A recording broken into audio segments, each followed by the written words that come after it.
Bon, alors, en quelques mots, je me présente. Donc, je suis né en 1947. Je suis docteur en médecine depuis septembre 1973. J'ai d'abord été généraliste dans l'Aveyron, en pleine campagne. Et c'est là que j'ai commencé à remettre en cause la religion médicale officielle. Et je dis bien, je pèse mes mots, religion médicale officielle. Parce qu'il faut le savoir, je l'ai découvert bien longtemps après, la médecine d'aujourd'hui n'est pas une science, c'est une religion. Et ça, c'est très très important de le comprendre. Elle ne repose sur aucune base scientifique. Ce sont simplement des élucubrations d'un certain monsieur Louis Pasteur au XIXe siècle, sur lequel on a fondé toutes les croyances que nous avons aujourd'hui par rapport à la santé. Nous croyons que la maladie est provoquée par des bactéries, par des virus ou par des cellules cancéreuses. Eh bien, nous allons le voir, il n'en est rien. Absolument rien. Nous croyons que la cellule est l'unité de base de la vie, et là encore, il n'en est rien. Bon, remarquez, je fais une aparté, j'étais en train de me présenter. Donc, je reviens sur la présentation. Donc, en 1978, j'ai lâché la médecine de campagne pour être homéopathe dans la ville d'Orange, à côté d'Avignon, où j'ai exercé pendant une vingtaine d'années, et puis 18 ans exactement. Et puis en 1994, avec la mise en route de la campagne de vaccination obligatoire contre l'hépatite B dans les collèges et les lycées, j'ai eu le culot, l'outrecuidance absolument hallucinante de demander à mes confrères médecins la prudence par rapport au premier vaccin fabriqué par génie génétique qui était inoculé à nos enfants. Vous imaginez à quel point c'est scandaleux, c'est vraiment un crime de lèse-majesté dans notre douce France, n'est-ce pas? On n'a pas le droit de penser et on n'a surtout pas le droit de remettre en cause la grande religion vaccinale. Donc après 2 ans de débat houleux avec le Conseil de l'ordre des médecins qui était plaignant contre moi-même devant lui-même, j'ai été radié à vie pour délit d'opinion. Un simple petit exemple des débats que j'ai eus avec le Conseil de l'ordre des médecins. Un jour, j'explique au Conseil de l'ordre des médecins que la toxine tétanique se situe à l'intérieur des neurones, à l'intérieur des cellules nerveuses, et non pas dans le sang, et non pas dans les autres tissus du corps. Et l'anticorps antitétanique et soi-disant protecteur contre cette toxine tétanique se trouve dans le sang. Et j'explique donc au Conseil de l'ordre que le vaccin ou le sérum ne peut en aucun cas amener la moindre protection contre cette maladie, ce qui est une vérité rigoureusement logique et scientifique. La réponse du Conseil de l'ordre, monsieur, vous êtes insolent. Voilà, point final.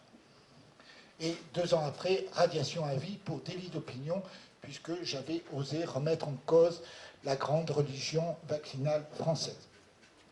Alors, cette radiation en 1996, je vous avoue aujourd'hui que j'en remercie du fond du cœur l'ordre des médecins.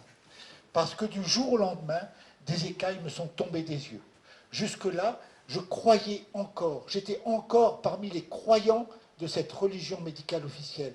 Vous savez, quand on vous raconte que des cellules cancéreuses du sein, par exemple, qui sont dures comme de la pierre, vont aller se promener et s'installer dans l'os. Et dans l'os, elles font un trou, elles font une carie. Et alors, ces gens-là, ils sont géniaux parce qu'ils font un prélèvement du centre de la carie, c'est-à-dire d'un trou. Et là, ils vont vous dire, il y a des cellules du sein. Ils sont vachement forts, hein. Alors, on comprend. Hein. On comprend quand on sait comment ils traficotent les prélèvements. Vous savez, quand un biologiste, vous savez, un biologiste, ça veut dire quelqu'un qui parle de la vie.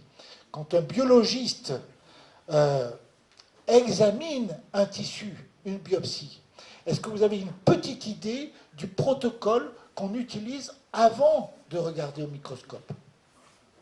Hein? Le premier temps, puisque ce sont des biologistes, la logique veut qu'on regarde le vivant. Donc le premier temps, on tue. C'est-à-dire, on plonge le prélèvement dans du formol. Il faut que le formol pénètre au cœur du prélèvement. Deuxième temps, on sait que la vie, c'est au moins 80% d'eau. Donc, deuxième temps, on enlève l'eau, on déshydrate, on remplace l'eau par de l'alcool pur. Le troisième temps, on enlève toutes les matières grasses, nettoyage à sec. On n'utilise pas du trichloréthylène, on utilise du toluène, c'est la même chose. Quatrième temps, on fait une inclusion dans de la paraffine brûlante. Il faut que la paraffine puisse pénétrer là où il y avait l'alcool. Donc au cœur de ce prélèvement. Brûlante, il faut qu'elle soit suffisamment fluide pour pénétrer jusque-là. À partir de ce moment-là, on laisse refroidir le bloc de paraffine. Et on fait des coupes avec un microtome. Un microtome, ça fait sérieux. On a vraiment l'impression que c'est quelque chose de vachement sérieux. Qu'est-ce que c'est qu'un microtome? C'est une guillotine qui utilise les lames de rasoir comme couperet. Le tranchant de la lame de rasoir est plus épais que les tranches que l'on fait dans le bloc de paraffine. Vous imaginez la finesse de ces tranches de paraffine. Lorsqu'elles sortent de la guillotine, elles sont complètement fripées, dilacérées, et il est impossible de les examiner. Donc on les recueille dans un bac rempli d'eau. On attend qu'elles se défripent un certain temps. Lorsqu'elles sont défripées, on les pêche avec une lame de verre. On ne peut pas les toucher. Dès qu'on les touche, elles se déchirent et ne sont plus examinables. Lorsqu'on a réussi à en positionner une à peu près sur la lame de verre, on passe la lame de verre sur la flamme d'un bec benzène, 700 degrés, pour souder la coupe dans le verre, parce que sinon, la coupe ne reste pas à sa place. Voilà. Ensuite, il faut enlever la paraffine. On fait un nouveau nettoyage à sec, à nouveau un bain de toluène. Ensuite, il faut colorer. Mais si on met un colorant, rien ne se passe, on ne voit rien. Il faut d'abord mordancer. C'est-à-dire qu'on plonge la lame avec la coupe dans un bain d'acide chlorhydrique ou d'acide sulfurique fumant. C'est-à-dire vraiment, il n'y a pas plus agressif que ça pour creuser des stries et des trous dans le prélèvement. Et ensuite, on met le colorant et ensuite, on s'extasie sur la vie. Et c'est à partir de ça qu'on vous dit, monsieur ou madame, vous avez un cancer, vous avez une tumeur bénigne. Donc déjà, vous voyez qu'on n'est pas tout à fait dans quelque chose de cohérent et de scientifique. Voilà, ça c'est une première chose. Donc lorsque j'ai été radié, j'ai découvert ce genre de choses. J'ai découvert la psychosomatique. Et surtout, j'ai découvert le fondement de la vie, à savoir le microzyma. Et qu'est-ce que c'est que le microzyma? Alors il faut savoir qu'à l'époque de Pasteur, il existait un immense savant, un véritable savant. Vous savez, le travail de Pasteur, c'était essentiellement de lire les comptes rendus de ses confrères, de les critiquer dans un premier temps, puis de se les approprier. Et il n'a pratiquement jamais fait d'expérience. Quand il faisait une expérience, il la faisait une fois. Si ça allait dans son sens, tout le monde était content. Si ça n'allait pas dans son sens, ce n'est pas la peine de la refaire. De toute façon, il a raison. C'est simplement que l'expérience a été mal conduite. De toute façon, il a raison avant qu'on fasse l'expérience, c'est-à-dire qu'on arrive au niveau scientifique. Alors, le professeur Antoine Béchamp, lui, contrairement à Pasteur, chaque fois qu'il faisait une expérience, la faisait au moins 100 fois, et dans des conditions rigoureuses. Il faisait 50 fois dans des conditions strictement identiques, et 50 fois en variant les conditions de l'expérience, pour être sûr de ses conclusions. Et ce n'est qu'au bout de plusieurs années d'observation de l'évolution de ces expériences qu'il s'autorisait à en tirer une conclusion cohérente, scientifique, rigoureuse, et à établir un rapport qu'il proposait à l'Académie des sciences. Nous avons toutes les preuves historiques de la réalité du travail du professeur Antoine Béchamp et de l'absence de travail de Louis Pasteur. Donc ça, c'est absolument certain. Et comment ça s'est passé exactement? Eh bien, à l'époque, au XIXe siècle, les savants voulaient absolument démontrer qu'on pouvait expliquer la vie sans Dieu. Comment on peut expliquer la vie sans Dieu? Eh bien, il fallait montrer que la vie pouvait apparaître spontanément. C'est la théorie du spontéparisme ou de la génération spontanée. Pour arriver à démontrer ça, ils observaient une soupe de légumes ou un jus de fruits laissé à l'abandon sur une paillasse de cuisine ou dans une cave ou n'importe où, et ils constataient qu'au bout de quelques jours, on voyait apparaître des réactions chimiques, des fermentations. Et ces fermentations, quand on examinait le liquide à ce moment-là, on constatait qu'il y avait des bactéries qui, manifestement, ou des moisissures qui étaient à l'origine de ces fermentations. Et donc, les scientifiques de l'époque voulaient, à partir de là, et en se basant sur le darwinisme, sur cette théorie de l'évolution, démontrer que la vie pouvait apparaître spontanément sans qu'il y ait une intelligence à l'origine de l'organisation du vivant. Voilà. Ça, vous prenez la théorie du spontéparisme, c'est un petit peu la théorie qui voudrait que si vous démontez votre voiture en pièces détachées, mais vraiment vous démontez tout, vous dessoudez les tôles, vous démontez tous les fils les uns des autres, sans les casser bien sûr, vous démontez les cadrans, les aiguilles et tout ça, vous mettez toutes les pièces sans aucune exception dans une grande boîte. Elle peut être transparente si vous voulez. Hein. Vous fermez la boîte de manière étanche et après vous avez le droit, vous êtes Popeye, vous avez le droit de secouer la boîte autant de milliards de fois que vous voulez, dans tous les sens ou dans toutes les directions que vous voulez. Vous pouvez y faire passer des rayons X, des rayons ultraviolets, absolument tout ce que vous voulez. Et puis, lorsque vous le jugez bon, vous ouvrez la boîte et la voiture est en état de rouler. Voilà, ça c'est la théorie du spontéparisme, hein, c'est-à-dire la génération spontanée. Donc, Béchamp veut comprendre cette histoire-là. Et il commence à examiner ces liquides qui sont en fermentation. Et il constate qu'il y a systématiquement, dès que la fermentation apparaît, c'est parce qu'il y a des moisissures qui ont été transportées par les poussières de l'air et qui viennent s'installer dans le liquide. Et ce sont ces moisissures apportées par l'extérieur qui déclenchent ces fermentations. Et ce ne sont pas des fermentations qui se produisent comme ça, par hasard et par génération spontanée. Et puis, une fois, il est perturbé parce qu'il ne trouve pas les moisissures. Et alors là, il examine de plus près sa solution et il va constater qu'il y a au fond un léger dépôt blanchâtre, un peu translucide. Et il examine ce léger dépôt. Et c'est là qu'il va découvrir les microzymas. J'ai l'impression que la vidéo s'est arrêtée, non ? Ouais.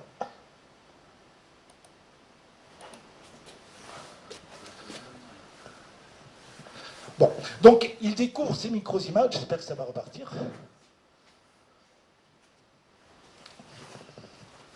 Ah, aïe aïe aïe. Si, on dirait que ça bouge. Si ça bouge. Ouais, mais lentement. Voilà, là vous avez un microzyma par exemple qui se promène. Là, il n'y en a pas beaucoup de microzymas. Là, ce qu'on voit là, ce sont des globules rouges. Là, il y a de la fibrine. On voit ça fait comme une trame de une toile d'araignée derrière. Et là, sur ce prélèvement, on ne voit pas beaucoup de microzymas bouger. Les microzymas, là, il y en a un ici. Voilà. Les microzymas sont des petits points qui bougent tout doucement. Enfin, pas tout doucement, qui virevoltent en permanence l'un sur l'autre.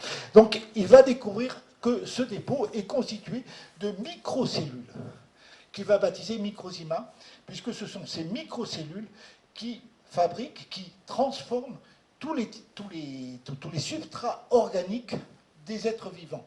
Ce sont eux qui synthétisent les enzymes qu'on appelait à l'époque les imases. Et c'est pour ça qu'ils les appelaient microzymas. Ouais, ça marche. C'est pas très évident. Voilà. Donc, ces microzymas, il va les étudier pendant à peu près 50 ans. Et il va faire un nombre incalculable d'expériences pour être absolument sûr de leur rôle et de leur fonction. Il va démontrer en particulier que ce sont ces microzymas qui bâtissent les cellules. On s'imagine aujourd'hui que les cellules se multiplient. C'est absolument faux. Elles peuvent parfois, les êtres unicellulaires comme les amibes, peuvent se couper en deux. Mais il n'y a jamais de multiplication cellulaire. Tout ce qu'on nous raconte sur la mitose ou la méiose au collège ou ailleurs, ce sont des délires. C'est-à-dire, qu'est-ce que c'est qu'un délire? C'est une délecture de la réalité. Et c'est lié au mode de préparation dont je vous parlais tout à l'heure. Hein, c'est-à-dire qu'avec tout ce traficotage qu'on fait auparavant, il est clair qu'à l'arrivée, vous n'avez pas la réalité de la vie. Vous avez quelque chose d'absolument mort, dilacéré, fripé et traficoté. Voilà. Dans le vivant, on ne voit strictement jamais de multiplication cellulaire. Pas plus des mitoses que des méioses. Et ce sont les microzymas qui font la ronde en 3 dimensions, si vous voulez, pour construire la membrane cellulaire qui a une importance absolument essentielle dans le processus de la vie. Et ce sont les microzymas qui font les transformations chimiques à l'origine du vivant. Ce sont les microzymas qui sont à l'origine de toute la construction du vivant, même les bactéries. Les bactéries elles-mêmes sont fabriquées par nos propres microzymas et elles ne viennent pas, ce ne sont pas des ennemis qui viennent de l'extérieur. Et dernier point extrêmement important, par les temps qui courent, ce sont les microzymas que nous prenons, que les biologistes officiels prennent pour des virus.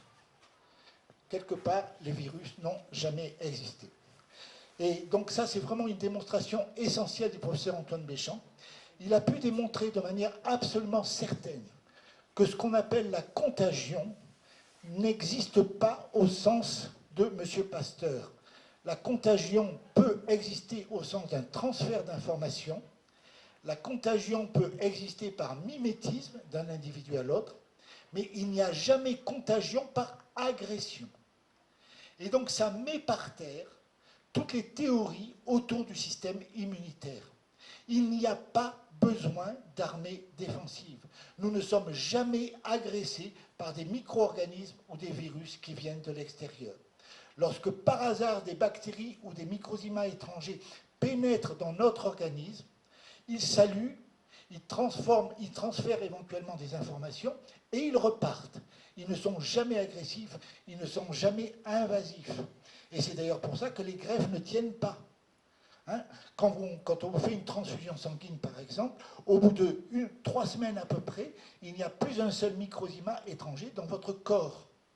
Et quand on vous fait une greffe, il faut impérativement vous mettre sous chimiothérapie intensive en même temps pour tuer en quelque sorte le processus du vivant, pour éviter ce mécanisme de départ. Les microzymas étrangers ne veulent jamais rester dans un organisme qui n'est pas le leur. Alors, qu'est-ce que nous savons encore des microzymas? Nous savons plein de choses sur les microzymas. Nous savons qu'ils sont quasiment immortels. C'est-à-dire que 12 millions d'années après la mort d'un être vivant, c'est-à-dire il reste les microzymas vivants. Ils sont toujours là. Et on en a une preuve absolument évidente que vous pouvez tous vérifier.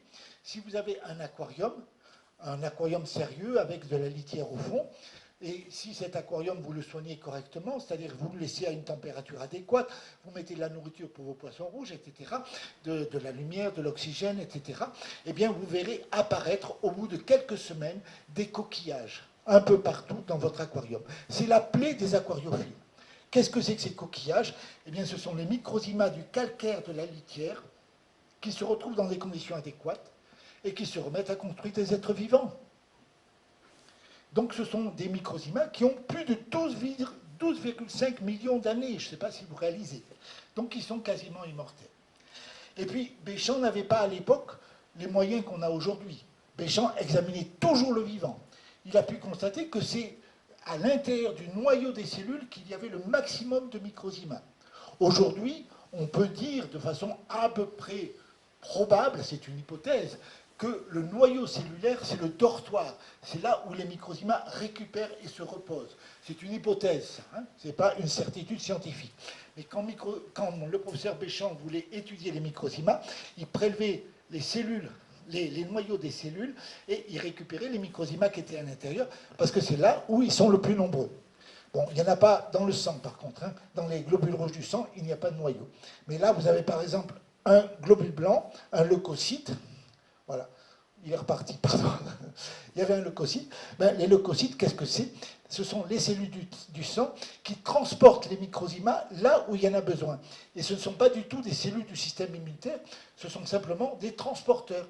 Ils sont là pour amener les microzymas là où il y a du travail à faire. Là, on voit quelques microzymas qui bougent tout seuls. Voilà. Je crois qu'il y en a par là aussi. Il y en a ici, oui. On ne voit pas bien parce que, oui, il faudrait fermer les spots pour mieux voir, c'est sûr, si on pouvait éteindre un peu les spots. Mais par contre, voilà, bon, c'est pas très grave. De toute façon, on en verra tout à l'heure sur le jaune d'œuf. On va revenir sur le jaune d'œuf après. Voilà. Ah ben voilà, là vous les voyez bien, oui. Regardez, tout ce qui grouille là, partout. Voilà. Donc tous ces petits points blancs, ce sont les microzymas. Et les globules rouges, ils ont normalement, ça c'est sur fond clair. Oui, avant c'était sur fond noir. Alors le fond noir, il faut savoir que c'est une technique de microscopie qui est utilisée partout dans le monde, sauf en France. Parce qu'évidemment, si vous mettez le fond noir, vous voyez les microzymas. Or, en France, les microzymas n'ont pas droit de citer. Ils n'existent pas en France. Hein, voilà, il faut savoir. Dans tous les pays du monde, tout le monde sait que ça existe, tout le monde sait que c'est là. Vous voyez que sur fond blanc, on ne les voit pratiquement jamais. Alors que dès qu'on est sur fond noir, on les voit parfaitement. Donc les globules rouges, ce sont des cellules qui sont sphériques au départ avec un noyau, et puis elles perdent leur noyau et elles s'aplatissent. Et cet aplatissement fait qu'elles se collent les unes contre les autres, les hématies, les globules rouges si vous préférez, elles se collent les unes contre les autres pour que, voilà des globules blancs, des granulocytes.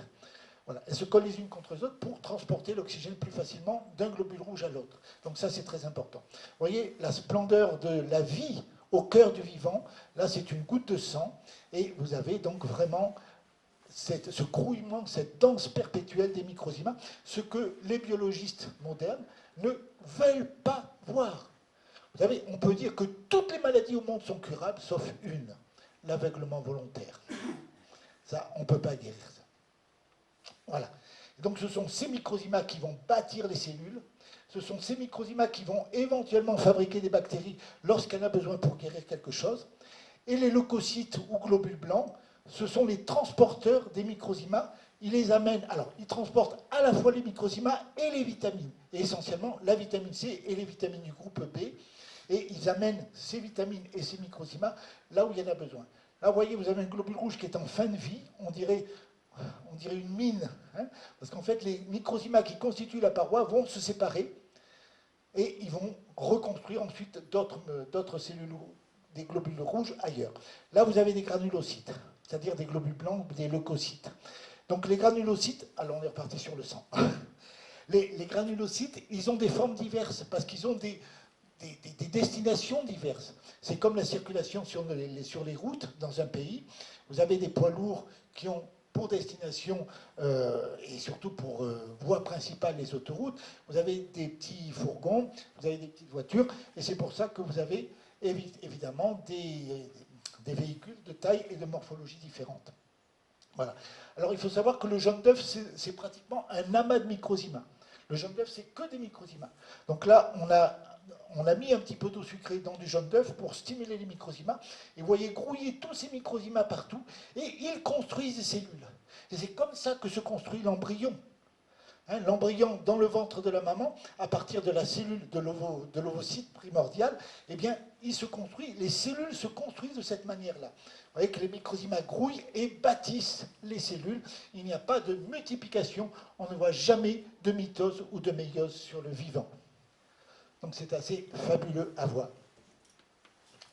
Bon, je ne sais plus, je perds le fil. Donc les microzymas, si vous voulez, on va peut-être arrêter le film, et je vais vous montrer quelques photographies de microzymas un petit peu plus précises. Il faut que je revienne là.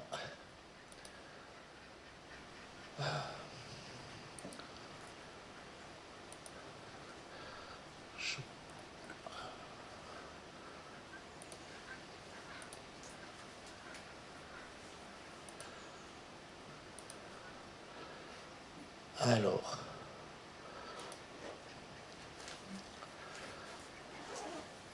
voilà, il faut savoir que dans les années 1990-2000, des géologues un peu partout dans le monde, un peu dans tous les pays du monde, ont redécouvert les microzymas. Ils les ont redécouverts dans de la craie fossile, ils les ont redécouverts dans les roches, dans les météorites en provenance de Mars en particulier, ou d'autres planètes, et ils les ont redécouverts, alors pourquoi ils ont été cherchés là, dans les plaques d'athérome ou dans les calculs, dans les lithiases. Et ils ont pu, aujourd'hui on a la microscopie électronique qui permet d'aller beaucoup plus loin dans l'étude. Béchamp, il ne pouvait voir que des points qui dansaient comme on a vu tout à l'heure sur le sang. Hein. Eh bien, ils ont pu découvrir que chaque microzyma est constitué par une membrane avec un cytoplasme à l'intérieur et un cristal de silicium, un cristal de silice, un petit peu comme dans nos ordinateurs. Et ça, c'est extrêmement intéressant et extrêmement novateur. Il faut savoir que le cristal de silice, c'est vraiment l'innovation majeure de la micro-informatique. Hein. Pourquoi? Parce que ça permet de lire les informations. Et donc les microzymas vont être capables avec ça, alors ça c'est encore des hypothèses, c'est encore à démontrer, mais il est très très probable que les microzymas vont pouvoir lire des informations qui sont présentes à l'intérieur de leur corps. Hein. La taille complète du microzyma, c'est entre 30 et 60 nanomètres de diamètre, c'est-à-dire exactement la taille d'un virus, et c'est ça qu'ils prennent pour des virus chaque fois. Donc, à l'intérieur, il y a ce cytoplasme qui est constitué, bien sûr, essentiellement d'eau, et on sait que l'eau, c'est vraiment quelque chose qui peut transporter énormément d'informations. Donc, je pense qu'on peut raisonnablement penser qu'à l'intérieur du microzyma, ce cytoplasme renferme toutes les informations génétiques héréditaires d'un individu, c'est-à-dire la couleur de ses yeux, la forme de son nez, etc. Et il est évident que pour un seul individu, vous avez vu le nombre de microzymas pour une goutte de sang, pour un individu, c'est des milliards de microzymas qui travaillent en permanence à la cohérence et à l'organisation et à la vie de l'individu correspondant. On est tous comme d'immenses fourmilières, quelque part. Hein. Voilà. Donc, à l'intérieur, dans le cytoplasme, je pense qu'il y a des informations génétiques héréditaires. D'ailleurs, les géologues ont pu démontrer que les réactifs à l'ADN étaient positifs par rapport au microzyma. À mon avis, ce n'est pas l'ADN qui transmet les informations génétiques. Elles sont dans l'eau. Hein, et l'ADN, à mon avis, c'est la chaîne de montage qui permet de construire nos métabolites internes. Hein. Voilà. Mais nos informations, à mon avis, sont dans l'eau environnante. Et puis, à l'extérieur du microzyma, vous avez le milieu extracellulaire, en quelque sorte, hein, ou intracellulaire si le microzyma est dans la cellule, mais le milieu extérieur, le milieu ambiant. Et qu'est-ce qu'il y a dans ce milieu ambiant? Eh bien, on le sait bien. Il y a les hormones, il y a les médiateurs chimiques, il y a toutes les composantes bioélectroniques qui permettent au microzyma de savoir s'il faut qu'il construise un cancer ou qu'il le démonte, s'il faut qu'il construise du bacille tuberculeux, du colibacille, du staphylocoque, du pioscianique ou autre chose pour faire un travail de guérison. Et tout ça, c'est inscrit à l'extérieur. Et il y a également à l'extérieur toutes les informations qui vous viennent de votre environnement et de votre âme également. C'est-à-dire que si vous êtes triste, le microzyma va être triste. Si vous consommez un aliment extrait, issu d'un animal qui a souffert, qui a été méprisé, maltraité, etc., ça va vous plomber littéralement. C'est-à-dire que vous allez aggraver tous les processus morbides. Hein, vous ne serez jamais aussi en forme que lorsque vous mangez des aliments sains qui ont été élevés avec respect et qui n'ont pas vécu de traumatisme important.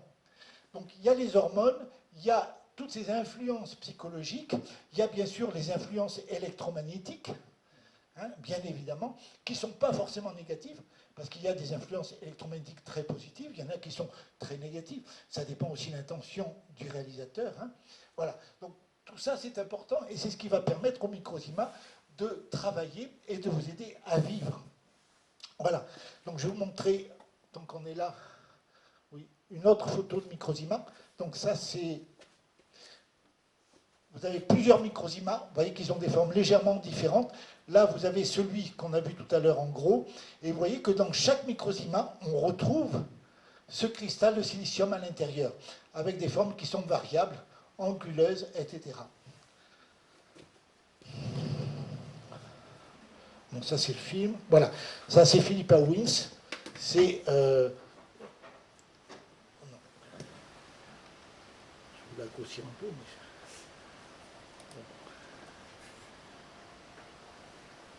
Bon, je n'arrive pas à la grossir, je ne sais pas pourquoi. Il me fait des caprices. Il ne veut pas la grossir. Je suis désolé. Bon, enfin, vous reconnaissez un petit peu quand même, vous voyez un peu son visage. Philippa Wins, donc, c'est un maître de conférence en Australie, justement en géologie, en géobiologie. Et c'est quelqu'un de tout à fait extraordinaire que j'ai essayé de contacter, mais je n'ai pas réussi à entrer en contact réellement avec elle. C'est dommage, c'est elle qui a fait ces photos au microscope. Et alors, ce qui est étonnant, c'est une petite anecdote en passant. Hein. Il y avait un site, elle avait construit un site de Sydney, hein, je crois que c'est à Sydney, ou je ne sais pas où, en Australie. Elle avait construit un site où elle expliquait tous ses travaux et toutes ses découvertes. Bien sûr, ne connaissant pas Béchamp, elle appelait les microzymas autrement. Elle les appelait les nanobes ou nanobactéries. Voilà. Et ce site, comme par hasard, a disparu du jour au lendemain, début 2020. Vous devinez pourquoi, hein? Il ne fallait pas qu'on puisse faire le parallèle entre le prétendu Covid et le microzyma. Donc on a fait disparaître le site. Donc ça devient très très difficile maintenant d'avoir des informations réalistes. Alors bon, je reviens un petit peu sur... On va sauter un peu du coq à l'âne, hein, mais ça fait rien. Ah, c'est peut-être parce que l'autre tournait toujours derrière que ça ne voulait pas s'arrêter. Non, c'est vous aussi. Non, il ne veut pas, il n'y a pas moyen. Alors, oui, l'ADN, donc l'ADN, je ne sais pas pourquoi il ne veut pas grossir, c'est bizarre. Bon. L'ADN, donc, Raphaël vous en a parlé hier, donc ça c'est une image d'ADN de synthèse, c'est-à-dire que ce n'est pas une photographie de l'ADN, hein, c'est un délire, c'est quelque chose qui est fait par des infographistes. Après, vous avez la première image qu'on a eue de l'ADN, c'est-à-dire une image de réfraction des rayons X, et vous avez là la légende, hein, diffraction par les rayons X, qui permet de comprendre la structure de l'ADN, et ça date de 1952-1953, donc c'est une figure en X, et là, c'est la première image de l'ADN qu'on n'ait jamais vue. Donc, décembre 2012, les scientifiques italiens arrivent à visualiser pour la première fois un brin d'ADN. Donc, quand on vous parle de manipulation génétique, vous voyez qu'il ne s'agit en aucun cas de traficotage objectif, matériel sur du vivant. On ne peut pas traficoter sur quelque chose qu'on ne peut pas visualiser, c'est bien évident. Donc tout ce qu'on vous raconte sur les manipulations génétiques, c'est du pipeau. On se moque du monde. Là encore, comme je vous disais tout à l'heure, la médecine officielle, la biologie officielle, ce n'est pas une science, c'est une religion. Quelque part, on peut aller plus loin, mais j'y reviendrai tout à l'heure. Voilà. Alors, quand il vous parle de virus, regardez. Ça, c'est un journal du CNRS réservé aux membres du CNRS, qui date de mars-avril 2004, à l'époque de l'épidémie du SRAS, vous savez, la première épidémie de coronavirus. Donc là, vous avez représenté sur la page de couverture, donc c'est réservé aux scientifiques, hein, vous avez représenté en première page le virus du sida là-haut, le virus Ebola ici, hein, je vais vous montrer avec ça, ce sera plus facile. L'Ebola, c'est ici, le sida, c'est ça, et ça, c'est le SRAS, c'est-à-dire le coronavirus. Hein, voilà. Alors, vous passez à la page intérieure, et vous avez en plus le virus de Marbourg. Ça, c'est les frites belges. Hein. Alors, ça, c'est les frites belges. Là, comme vous voyez, c'est un ouvrage au crochet fait par des grands-mères. Là, c'est une boule. Vous savez, quand on fait les bouquets garnis, il faut utiliser une mousse, hein, qui est à la fois dure et qui permet de tenir les fleurs. Alors, donc, ce sont des aiguilles qui sont plantées dans une boule de cette mousse. Et là, c'est un cheveu. Voilà. Voilà les virus. Ce qu'on vous prétend être des virus. Vous voyez que c'est absolument convaincant. Bon, ça fait rien. Vous avez quand même une petite idée des bobards qu'on nous balance du matin au soir par rapport à l'épidémie du Covid ou des choses comme ça, et par rapport au système immunitaire, par rapport à toutes ces choses-là. Bien évidemment, ça n'existe pas. Hein. Imaginez une seule seconde, je vous parlais tout à l'heure de la voiture en pièces détachées dans la boîte. Hein, pour qu'un être vivant aussi extraordinairement complexe qu'une mouche, qu'un moustique, qu'un animal ou qu'un être humain puisse exister, hein, quand on connaît la réalité, vous avez vu tout à l'heure une goutte de sang, quand vous comprenez la complexité des cellules, des microzymas qui travaillent à l'intérieur, quand vous connaissez un tout petit peu l'anatomie, quand vous savez par exemple que pour faire bouger la phalange d'un de vos doigts, il faut des tendons qui passent dans de véritables tunnels qui sont lubrifiés avec de la synovie, et les tendons sont des véritables cordages qui vont remonter jusqu'à votre bras pour pouvoir actionner votre doigt ici. quand vous comprenez que votre cœur bat du matin au soir et du soir au matin, 24 heures sur 24, depuis votre conception, c'est quelques jours après votre conception que le cœur commence à battre, hein, et qui ne s'arrête que le jour de votre mort.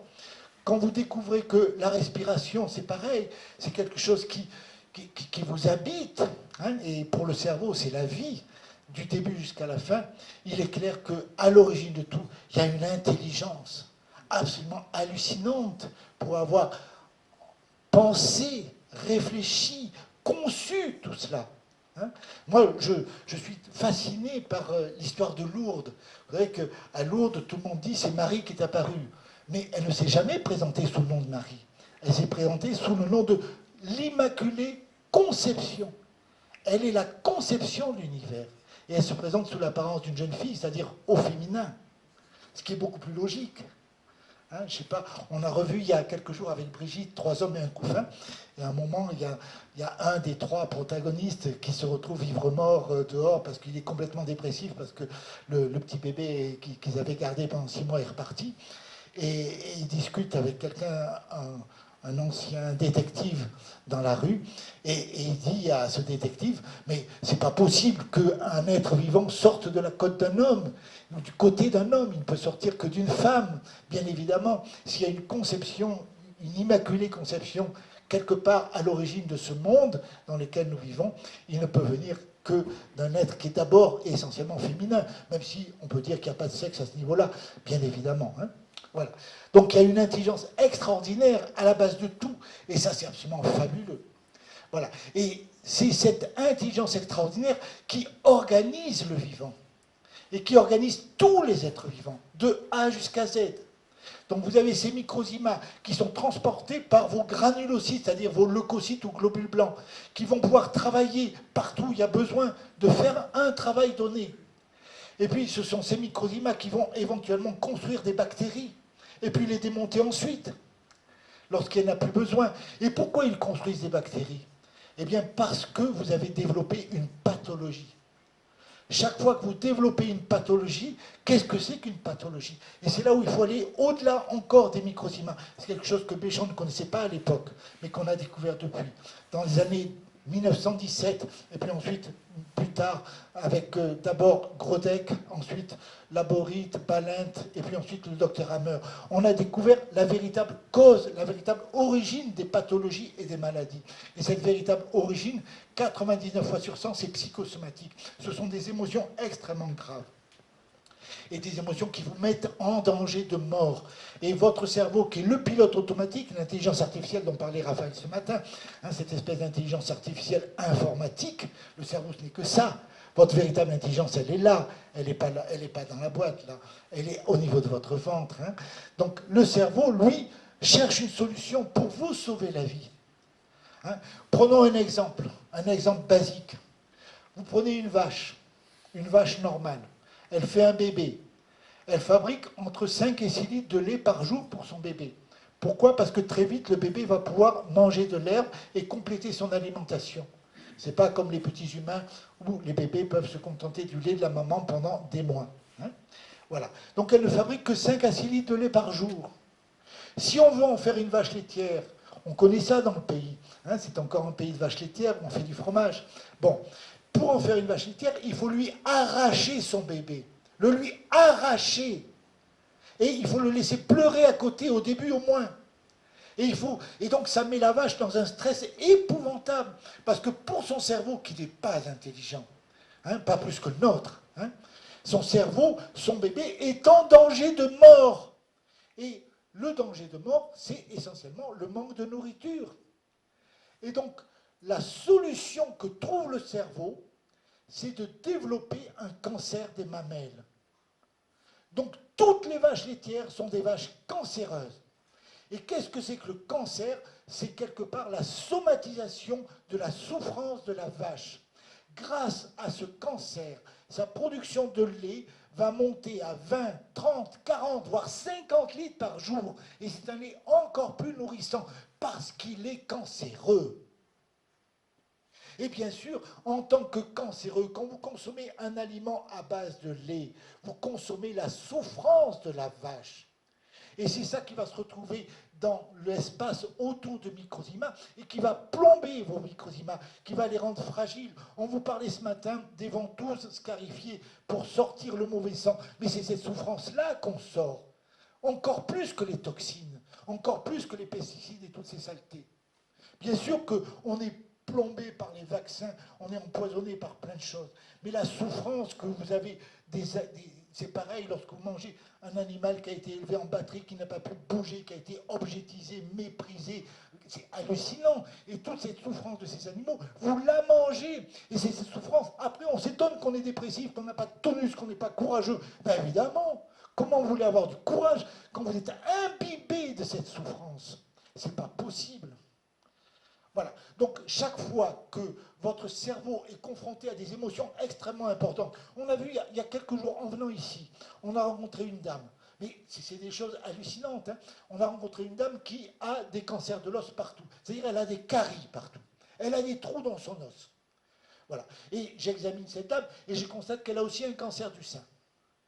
Donc, les caries dans l'os, ça veut dire quoi?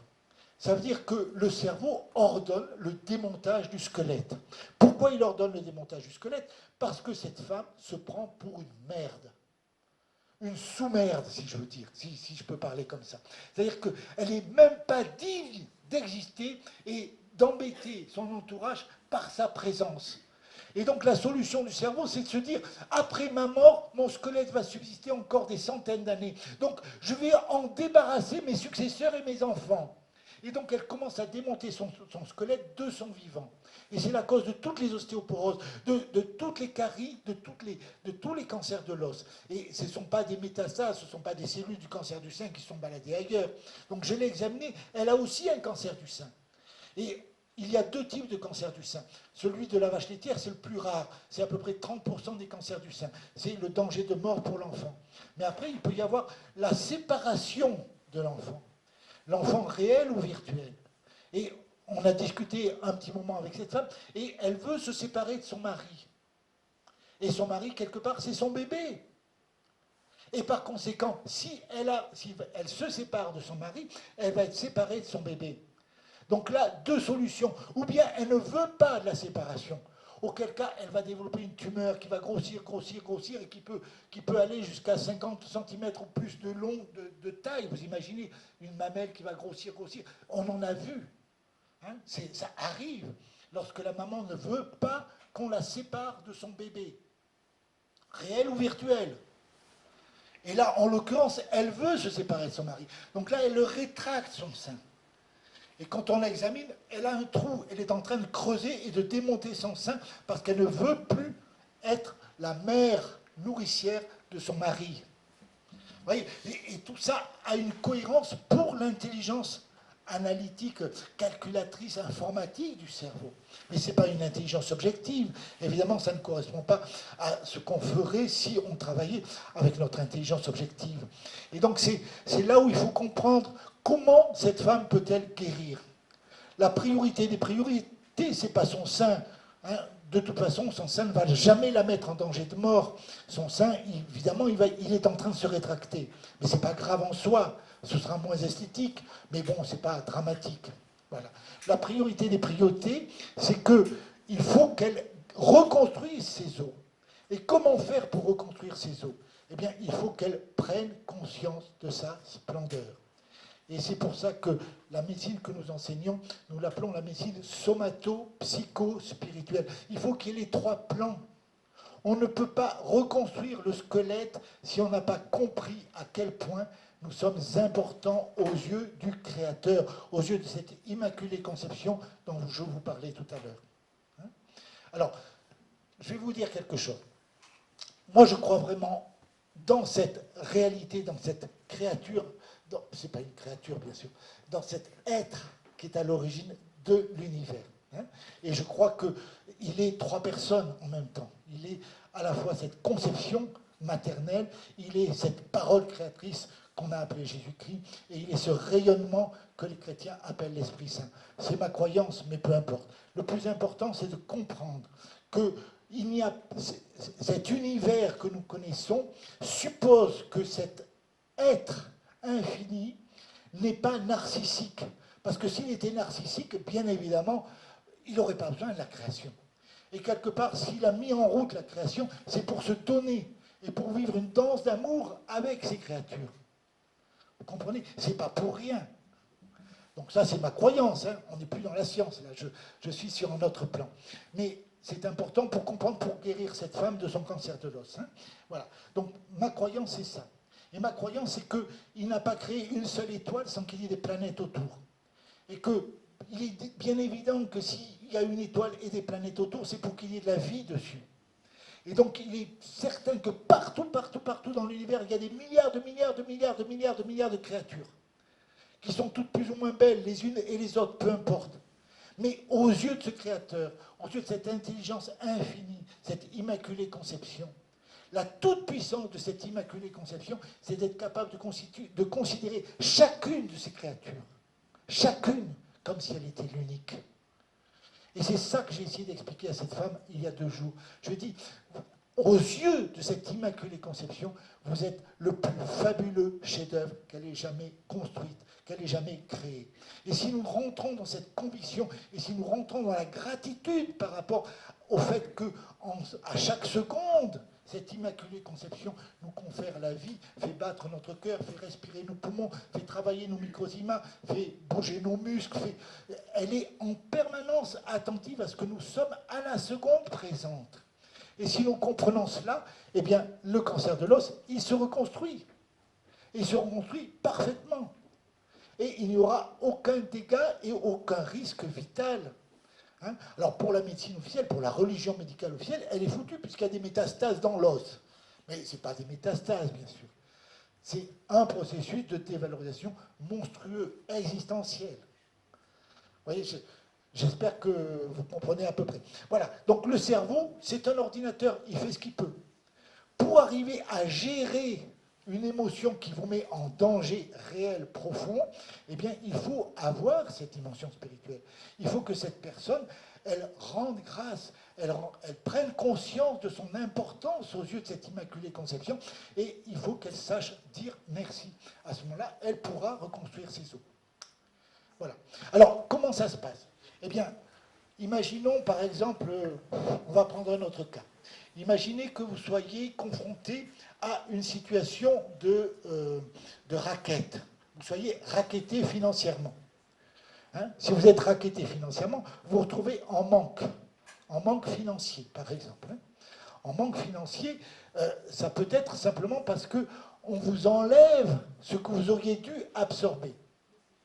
En l'occurrence, pour votre cerveau, ça veut dire que votre intestin n'assimile pas la nourriture. Hein, puisque pour l'intestin, l'argent, ça n'existe pas. Pour le cerveau, l'argent n'existe pas. Ce qui compte, c'est la nourriture. Donc, qu'est-ce qu'il va faire le cerveau? Il va ordonner à vos microzymas de votre gros intestin de construire une tumeur. Cette tumeur, elle va être là pour absorber beaucoup plus efficacement la nourriture. Exactement comme le cancer des mamelles de la vache laitière lui permet de fabriquer plus de lait. C'est toujours un système de fonctionnement turbo. Voilà. Lorsque la situation est réglée au plan émotionnel, automatiquement, le cerveau va ordonner de démonter la tumeur dont on n'a plus besoin. Et à ce moment-là, les microzymas, localement, vont fabriquer du bacille tuberculeux qui va couper le pied de la tumeur. Et vous allez évacuer la tumeur avec un peu de sang.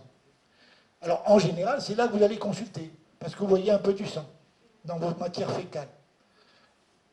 Alors que c'est justement là où il faut rester chez vous tranquille. Donc moi, ça m'est arrivé en 1997, après ma radiation.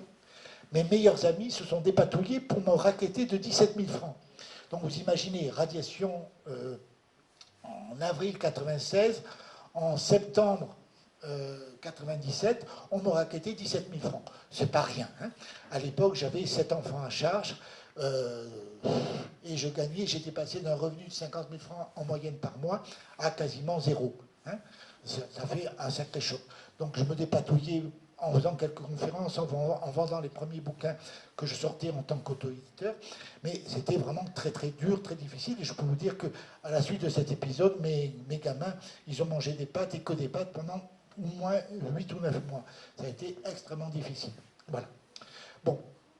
Pour moi, c'était une crasse financière. On m'enlevait le pain de la bouche, en quelque sorte. Mais c'était un pain financier. Et donc, j'ai développé un cancer du gros intestin.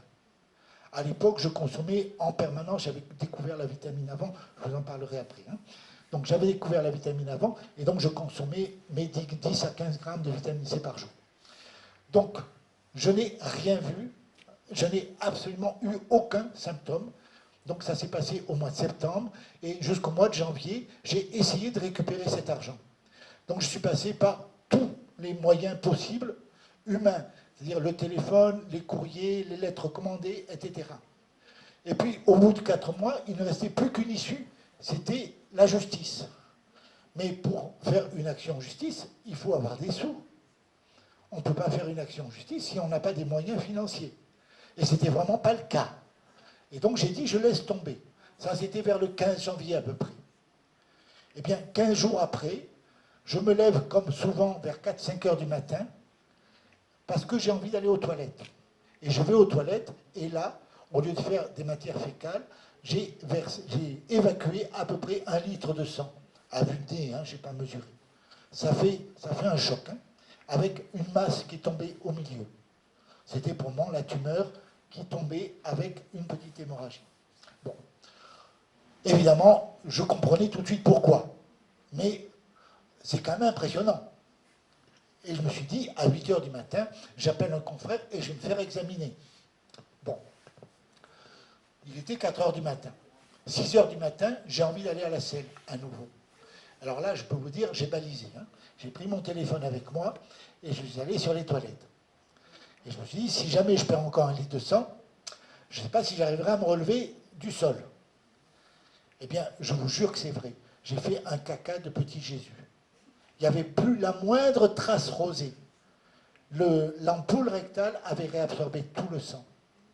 Ce qui fait que je ne suis jamais allé consulter un confrère, et j'ai mon ventre qui est entier, mes boyaux qui sont entiers.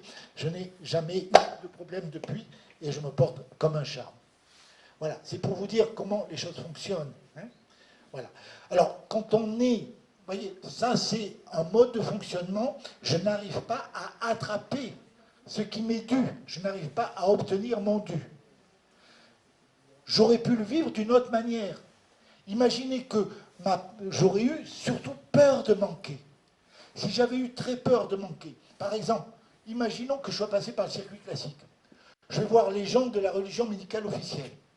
Évidemment, ils vont mettre un endoscope et ils vont voir la cicatrice. Parce qu'il restera au niveau, là où les microzymas ont fabriqué des bacilles de corps qui ont coupé la base de cette petite tumeur, eh bien, il y a une cicatrice. Là, ils vont faire une biopsie. Ils vont dire c'est cancéreux. Bon, je ne sais pas à quel niveau ça se situait, je n'ai pas été chercher, mais vu que le sang était très rouge, je pense que c'était assez bas, probablement sur le sigmoïde. Hein. Voilà. Donc, imaginons qu'ils aient fait ce diagnostic. Aussitôt, ils vont me dire, il faut enlever à peu près, allez, au moins la moitié, sinon les 2 tiers du gros intestin. Parce que vous comprenez, dans leur délire, le cancer, c'est un cauchemar. C'est une énorme truc gluant qui va tout avaler sur ton passage, qui va tout envahir, etc. Donc ils vont m'enlever les 2 tiers du gros intestin. Pour mon cerveau, si on enlève les 2 tiers du gros intestin, je ne vais plus pouvoir absorber ce dont j'ai besoin pour vivre. Et donc il faut que je fasse des réserves. Et là on revient sur le mythe de la Bible, de l'Ancien Testament, le mythe ou l'histoire vraie, on ne sait pas, on n'a pas été vérifié, hein, avec la conférence d'hier soir, on peut se poser des questions, mais toujours est-il qu'à une époque, hein, à l'époque de Jacob ou Israël, hein, le grand patriarche du peuple hébreu, eh bien, il y a eu une immense famine. Et quelque temps auparavant, dans des circonstances très troubles, quelques années auparavant, un des fils de Joseph s'était retrouvé à la tête, juste après le pharaon, du royaume d'Égypte. Ouais, je ne sais pas si on dit un royaume, je ne sais plus, à la tête de l'Égypte, tout de suite après le pharaon. Et il savait, suite à un rêve prémonitoire du pharaon, qu'il y aurait 7 années d'abondance et ensuite 7 années de famine. Donc il avait pu prévoir et il avait fait bâtir des greniers un peu partout en Égypte. Et c'est comme ça d'ailleurs que les choses se sont arrangées. Donc pendant 7 ans, il a stocké des réserves dans les greniers. Et quand la famine est arrivée, tout le monde avait de quoi manger puisqu'il y avait ce qu'il fallait dans les greniers. Donc votre cerveau fonctionne pareil. Si vous avez peur de manquer, vous allez construire des greniers au niveau de l'organe qui stocke, c'est-à-dire le foie. Le foie, c'est à la fois la zone industrielle de l'organisme et c'est aussi l'organe qui stocke le sucre. Ah, vous savez, le sucre. On dit beaucoup de mal du sucre. Hein. Je vous signale quand même que sans glucose pur, c'est-à-dire le sucre des bonbons, votre cerveau, il est à zéro. Il ne peut pas tourner. Il ne peut pas fonctionner. Votre cerveau fonctionne au glucose pur. Et que au glucose pur. Il ne sait pas utiliser un autre carburant. Alors, quand on vous dit que le glucose est mauvais, je crois qu'il faut réfléchir un petit peu avant de dire des bêtises. Hein. Le glucose est absolument essentiel. Et donc, le foie, c'est le grand stock de glycogène, c'est-à-dire de glucose pur, hein, qui est stocké sous forme de 2 ou 3, enfin plusieurs molécules de glucose qui sont agglutinées les unes aux autres. Voilà. Donc, si vous avez peur de manquer, automatiquement, votre cerveau ordonne la construction de greniers à l'intérieur de votre foie. Et c'est là où on vous parle de cancer du foie. Donc, si on m'avait enlevé effectivement les 2/3 du gros intestin, j'aurais automatiquement, dans les 6 mois qui suivent, développé un cancer du foie. Comme on m'aurait probablement fait la chimio, des rayons et tout ça, j'aurais probablement développé un cancer du péritoine pour protéger le reste de mes viscères. J'aurais peut-être déclenché des cancers de l'os parce que je me sentirais minable et nul, etc., etc. Et c'est là qu'on vous parle de métastases, c'est-à-dire de cellules cancéreuses qui se promèneraient, qui envahiraient tout sur leur passage, qui rongeraient tout, ce qui est absolument délirant. On n'a jamais vu scientifiquement une cellule cancéreuse se déplacer, sauf dans le cas des leucémies. Jamais personne n'a pu voir une cellule cancéreuse en train de se promener. Et encore moins une cellule cancéreuse dure comme de la pierre aller faire un trou dans un autre organe. C'est absolument insensé. Voilà. Donc, à part les empoisonnements et les carences, je peux vous dire que toutes les maladies, sans aucune exception, sont d'origine psychosomatique. Voilà. Donc ça, c'est vraiment important. Et les ouvriers bâtisseurs de ces processus-là, et qui président aussi à la reconstruction, au démontage, à la remise en ordre une fois que le stress est réglé, ce sont bien sûr nos microzymas. Et bien sûr, il n'y a pas d'agression extérieure. Lorsque vous développez une grippe, par exemple, imaginez, cette grippe cette année, hein, bon, vous savez que chaque année, en hiver, il y a des grippes. Et qu'est-ce que c'est que la grippe? Eh bien, c'est la réparation de quelque chose qui vous a pompé l'air. Pomper l'air, alors le langage familier est extrêmement évocateur et extrêmement vrai pour votre cerveau. Quand on dit que quelque chose me pompe l'air, ça veut dire pour votre cerveau que vous n'avez plus assez d'air, puisque quelque chose ou quelqu'un vous pompe l'air. Imaginez que ce soit le climat, par exemple. Le climat, bon, par exemple, on se les gèle depuis 2 jours, ici, bon, ça peut vous pomper l'air. Vous n'allez pas prendre froid, mais le froid vous pompe l'air. Si le froid vous pompe l'air, pour votre cerveau, vous n'avez pas assez d'air. Donc la solution pour le cerveau, c'est de démonter la muqueuse interne de la trachée et des bronches pour avoir un débit plus grand à chaque respiration. Et quand vous réparez, ben c'est la grippe. C'est ce qu'on appelle la grippe. Avec un premier temps d'inflammation, où vous allez tousser sec et douloureux. Un deuxième temps où cette toux va permettre la mise en place d'un échafaudage de mucus sous lequel les microzymas vont pouvoir reconstruire la muqueuse. Et puis, lorsque la réparation sera terminée, les microzymas vont bâtir des bactéries, des pneumocoques ou des staphylocoques ou je ne sais quoi, pour évacuer cet échafaudage. Et à ce moment-là, on aura les 3 phases de la grippe ou du rhume. Voilà. Donc, je vous ai un petit peu expliqué en quelques mots qu'est-ce que c'est que la base biologique de la vie, qu'est-ce que c'est que la cause des pathologies. Alors, quelque chose d'important aussi de comprendre, il faut vraiment comprendre que ça, c'est important aussi. Vous savez que tout le monde crie après l'acidose. L'acidose, c'est mauvais, c'est la maladie. Ben oui, l'acidose, c'est la maladie. Et qu'est-ce que c'est que la maladie? C'est le travail de guérison de votre corps. C'est-à-dire que lorsque vous êtes en état de cancer, lorsque vous êtes en état de stress, que vous creusez l'os, que vous construisez une tumeur dans votre gros intestin ou dans votre foie, là vous êtes en alcalose massive. Et c'est pareil, quand vous vieillissez, plus vous vieillissez, moins vous avez d'eau. Moins vous avez d'eau, plus vous êtes alcalin. Et lorsque vous réparez, lorsque vous allez vers la guérison, vous revenez en terrain acide.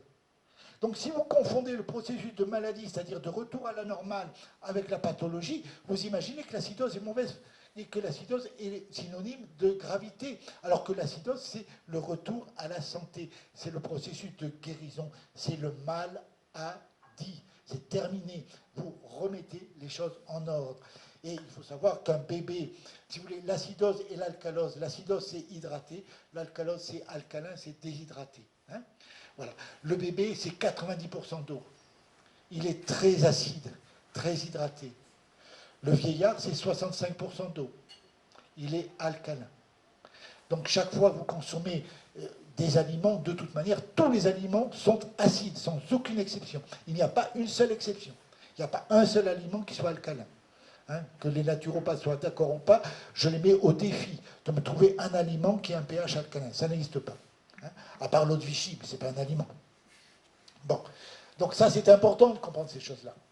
Voilà. Donc chaque fois que vous guérissez, vous êtes automatiquement en acidose, et c'est bien. Et c'est normal. Et il ne faut pas lutter contre l'acidose. Il faut accompagner le processus, puisque ça vous ramène à la santé et à la jeunesse. Voilà. Donc on a vu les microzymas, on a vu la psychosomatique dans ses grandes lignes. Je vais vous donner quelques exemples. Et si vous voulez, je vais vous parler maintenant des vitamines. Donc il est évident de nos jours que même en bio, vous n'avez plus assez de vitamines. Pourquoi vous n'avez plus assez de vitamines? Parce que le bio est arrosé. Et avec quelle eau on arrose? On ne va pas faire de l'eau osmosée pour arroser vos légumes dans un jardin bio. Il ne faut quand même pas exagérer. Donc vous utilisez l'eau du robinet. L'eau du robinet, c'est des hormones, c'est des antibiotiques, c'est des chimiothérapies, c'est des pesticides, c'est toutes les saloperies possibles, imaginables. Aujourd'hui, boire de l'eau du robinet, c'est presque un crime contre la vie. Et ça, je vous encourage vivement. Offrez-vous un osmoseur, hein, c'est 20 ans de moins. On verrait la différence. Hein. Au bout de 3 semaines, vous avez 20 ans de moins si vous consommez de l'eau qui sort d'un osmoseur, c'est-à-dire qui trie toutes ces saletés. Donc ça, c'est vachement important. Voilà. Donc, je ne sais plus qu'est-ce que je suis en train de vous dire. Oui, donc tous les aliments sont acides, l'acidité, c'est pas mauvais, et il faut boire de l'eau propre le plus possible. Ça, c'est important pour être en bonne santé et pour rester jeune. Hein. Voilà. Mais, donc, les vitamines, du coup, dans les jardins bio, n'importe quel légume, vous êtes en carence de vitamines. Et vous êtes en carence de toutes les vitamines B, vous êtes en carence de vitamine A, vous êtes en carence de vitamine C. Alors la vitamine C, c'est encore autre chose. La vitamine C, il faut savoir, c'est une tare génétique qui est propre à l'humanité. Une tare, c'est une façon de parler. En fait, je pense qu'à l'origine, l'être humain, comme les singes, était conçu pour vivre en zone équatoriale et pour être essentiellement frugivore. Or, les fruits des zones équatoriales étant très très riches en vitamine C, et la synthèse de la vitamine C étant un processus long, complexe et très dispendieux en énergie, eh bien, l'être humain, comme les singes, ne savent pas synthétiser la vitamine C, alors que tous les autres animaux savent le faire. Voilà. Donc l'être humain est en permanence en carence en vitamine C, qu'il le veuille ou non. À volume égal, à poids égal, il faudrait consommer en moyenne 10 grammes par jour, 10 grammes, hein, pas 10 milligrammes. 10 grammes par jour de vitamine C, c'est-à-dire une cuillère à soupe si vous prenez de l'acide L-ascorbique. Alors je vous mets en garde tout de suite, à l'heure actuelle, tous les gens qui favorisent les vitamines, ils mettent en avant la vitamine C liposomale. La vitamine C liposomale, c'est une escroquerie, ça ne marche pas et ça n'a aucune efficacité. Il faut éviter. Il faut consommer soit de l'acérola, mais l'acérola, ça peut favoriser les inflammations, aggraver les douleurs, etc. Donc c'est pas génial. Et puis ça coûte horriblement cher. Donc l'acérola, c'est un extrait de fruits des zones équatoriales, hein, dont je vous parlais il y a 5 minutes. Soit il faut consommer de l'acide L-ascorbique. Alors la différence entre l'acérola et l'acide L-ascorbique, il n'y en a pas beaucoup en fait, parce que dans un comprimé d'acérola, quand on vous dit qu'il y a 500 mg, c'est-à-dire qu'il vous faut 20 par jour pour avoir vos 10 grammes, quand on vous dit qu'il y a 500 mg de vitamine C, ce n'est pas de la vitamine C qui vient que du jus de fruits. Il y a à peu près 200 ou 300 mg qui vient du jus de fruits, et le reste, c'est de l'acide L-ascorbique. Donc on fait payer très cher quelque chose qui est, quelque part, une petite escroquerie. Gentille, mais petite quand même. Voilà. Donc l'idéal, c'est de consommer de l'acide L-ascorbique pur. Alors l'acide L-ascorbique, il y a toutes les qualités possibles, imaginables. Il y en a du bon, il y en a du moins bon. Il est fabriqué de façon très simple. On prend du sucre végétal, en général c'est du sucre extrait du maïs, et ce sont des bactéries, c'est-à-dire des microzymas, qui transforment ce sucre en vitamine C. Si vous voulez ne pas consommer de vitamine C sous cette forme-là, et consommer votre vitamine C avec des fruits de la région, c'est possible. Hein, c'est pas compliqué. Vous prévoyez 40 kg d'oranges par jour avec la peau. Avec la peau, c'est là où il y en a le plus. Il faut manger vos 40 kg d'oranges par jour. Là, vous avez vos 10 grammes. Vous voyez, c'est un peu compliqué. Voilà. Donc ça, c'est important. La vitamine C, les vitamines du groupe B. Alors, ce que nous, on constate, hein, depuis 2012, avec Brigitte, on accompagne des malades. On accompagne des malades, et souvent des malades graves, qui ont déjà subi des chimios, qui ont déjà subi des traitements extrêmement lourds, des mutilations, etc. Et donc, on sait de quoi on parle. Hein. Chaque fois que vous avez une infection, une grippe, n'importe quelle, une infection urinaire, une infection bronchique, une infection de quelque nature que ce soit, vous augmentez un peu la vitamine C, 10 à 15 grammes, et vous prenez des doses massives d'un complexe de vitamine B suffisamment dosé. Hein, J'en ai façonné un quand nous étions en Espagne. Nous distribuions nous-mêmes, Brigitte et moi, la vitamine C. Et donc j'avais fait faire un complexe dosé en fonction des doses réellement efficaces. J'ai appelé ce complexe le complexe Paracels, du nom de la société que nous avions en Espagne.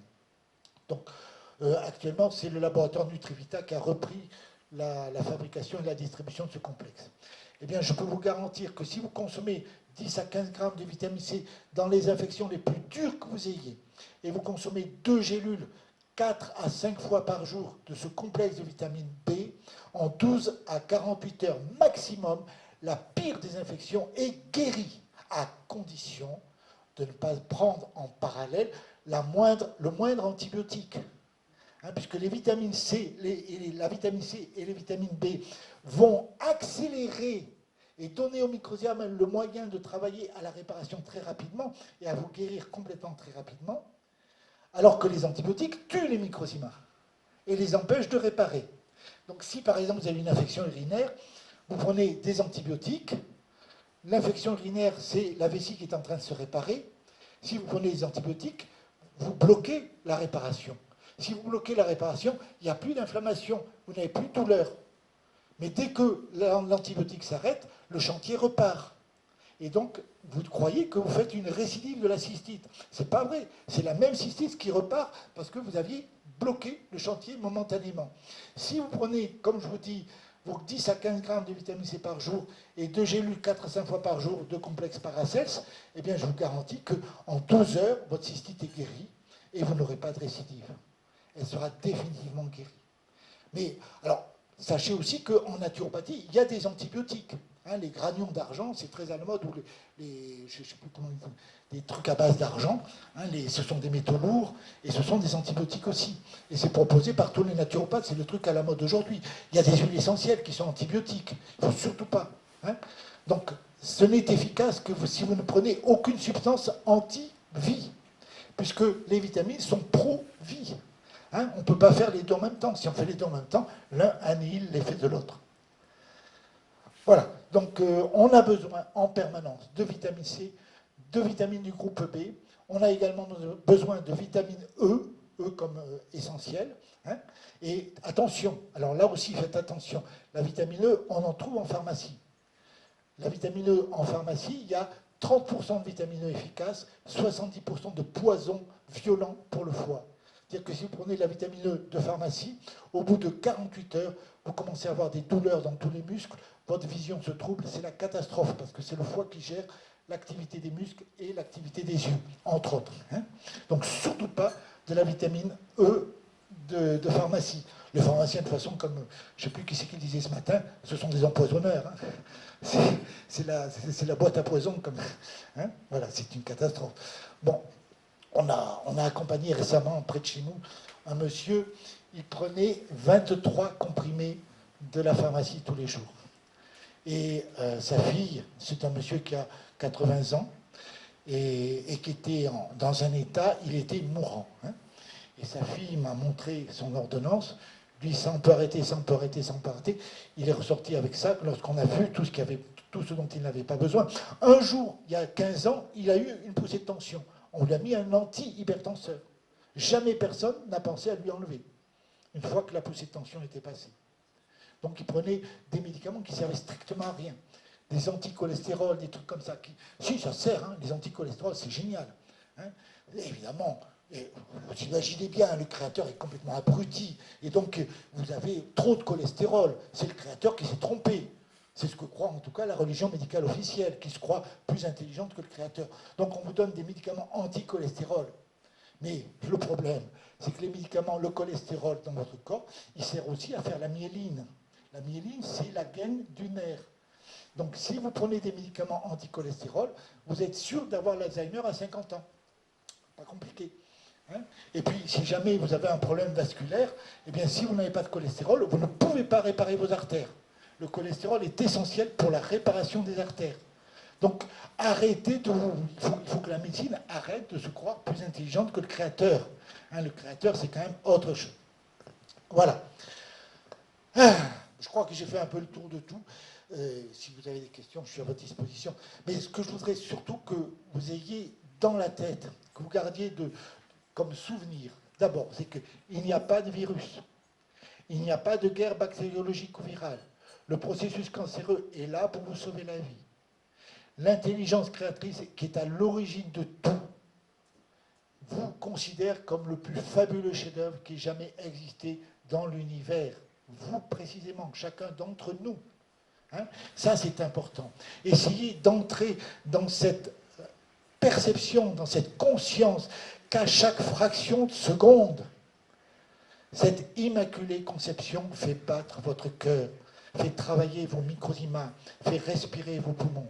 Et essayez d'être dans la gratitude. Et là, je vous promets que vous serez dans une santé éblouissante. Alors, sur le plan pratique, consommez des vitamines, prenez prenez de l'eau propre, etc. Bon, je vais terminer un tout petit truc encore, une toute petite seconde. Je vais vous montrer les livres. Je vais vous présenter rapidement les livres. Alain, s'il te plaît, tu nous as parlé de la vitamine E, mais où faut-il, avant d'oublier, laquelle faut-il consommer? Voilà, ben, tu peux aller sur le site et tu trouveras. Hein. Donc actuellement, il y a un laboratoire, le laboratoire DEA, qui fait une vitamine à peu près potable. Donc quand on était en Espagne, on avait réussi à trouver une vitamine E parfaite. Mais malheureusement, on a été accusé de mettre en danger la santé publique, entre guillemets, entre parenthèses de Big Pharma, évidemment, avec nos vitamines, et donc on nous l'a confisqué et on n'a plus le droit de le faire. Donc c'est un peu dommage, mais c'est comme ça. Voilà. Donc je vous donne simplement quelques références sur nos bouquins pour vous expliquer un petit peu les bouquins qui sont à votre disposition, puisque c'est un peu notre gagne-pain. Hein. Voilà. Donc dans le guide des maladies, vous avez point par point, pour toutes les maladies classiques, hein, à la fois la signification psychosomatique de la maladie, et puis mes conseils, avec toute mon expérience d'homéopathe, j'ai quand même 40 ans d'homéopathie dans les mains, toute mon expérience d'homéopathe, les conseils de vitamines, etc. Donc c'est maladie par maladie. Hein.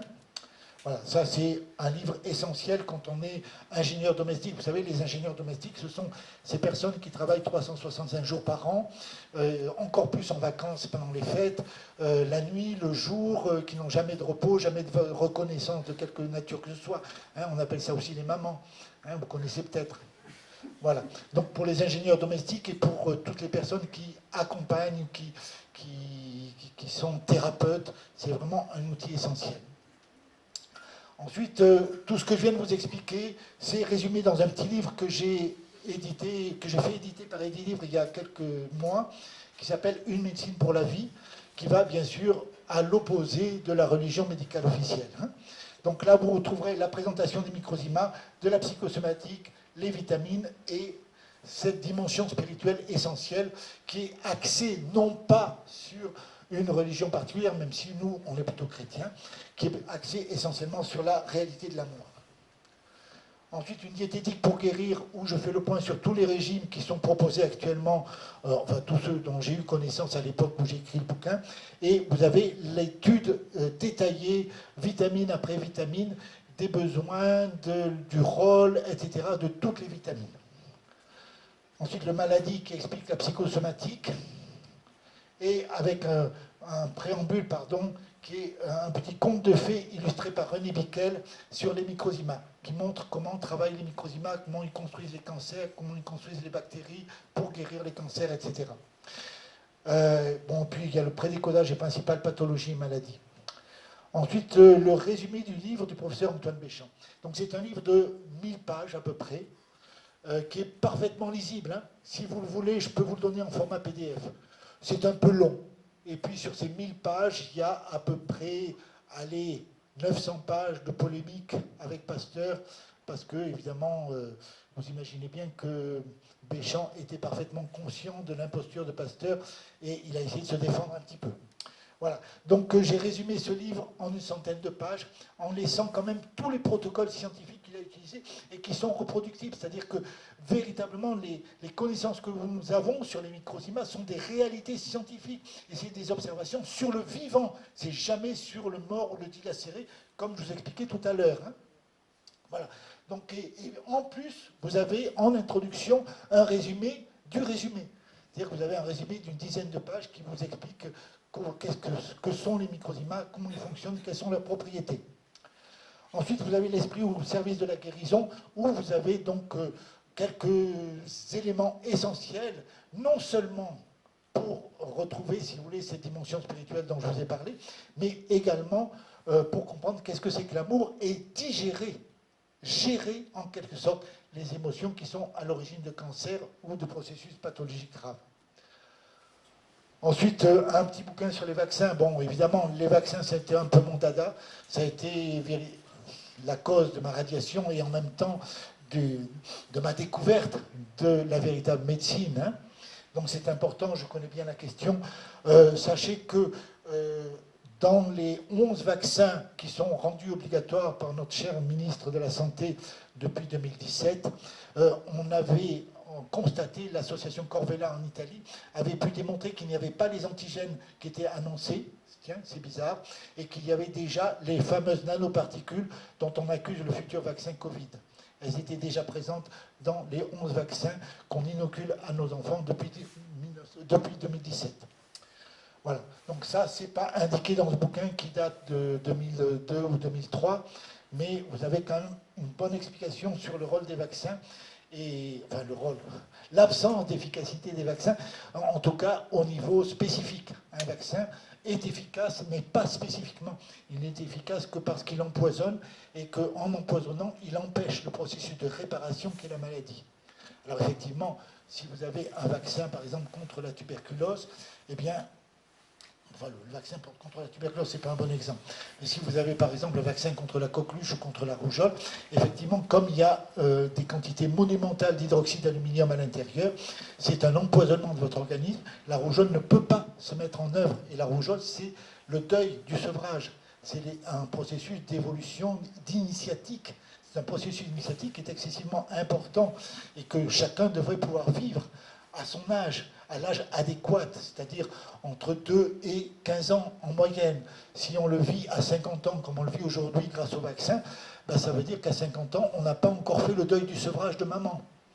Hein, et on s'imagine pourquoi il y a tant de gens qui sont éthyliques, parce que quand on boit, c'est pour retrouver le lait de maman, de gens qui fument, quand on fume, c'est pour retrouver le sein de maman, etc. etc. Je suis partant, hein. Je fume aussi. Voilà. Alors ensuite, il y a le travail de Brigitte sur Hildegard de Bingen. Je vais tourner un petit peu le machin.